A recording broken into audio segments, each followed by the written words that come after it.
Ms. Dukes, my name is Kevin Ludlow, and as I assume you know by now, I am currently running against you for the Texas House of Representatives in District 46. I wanted to reach out to you and ask you if you would be willing to engage me in a local debate, or at least an organized panel discussion. In the past 19 years you've held office, you've never once had an actual challenger in the general election. A few paper candidates, yes, but nobody who has actually run an active race against you. At least not until this year.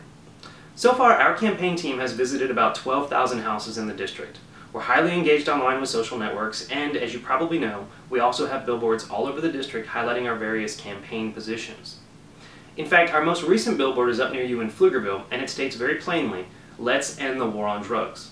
I think this is one of the many issues where you and I differ pretty substantially. This is a pretty serious issue given that our district is comprised of 22% African Americans and 47% Hispanics, both numbers which are pretty high for the Austin metro area.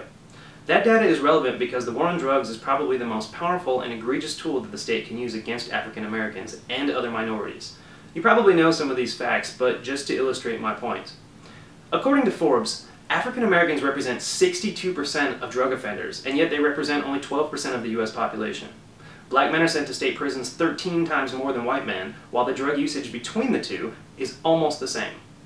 The Huffington Post goes on to point out that nearly half of all prisoners in state prisons are locked up for non-violent drug offenses. So they didn't hurt anybody, but now they're rotting away in a cage.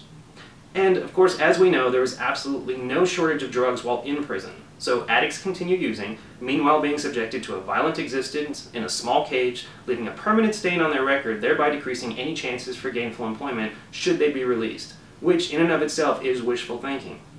All of this is at the expense of the taxpayer. And mind you, this doesn't even get us into the horrific discussions on private prisons or the 3 strike laws.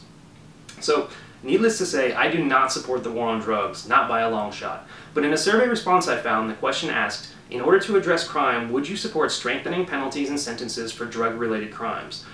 To which you checked yes. And I might add that in that same survey, you disagreed that marijuana should be decriminalized for medicinal purposes. So, it seems we have some pretty differing views on this topic. And given how active we are in the race, I think our differences are something that people would want to hear about. In fact, the Democrats are currently up in arms that Greg Abbott is turning down debates with Wendy Davis. I completely agree with the Democrats on this position, and I thus hope that you can see where I'm coming from in asking you to debate me on these issues. So, I would like to propose the following.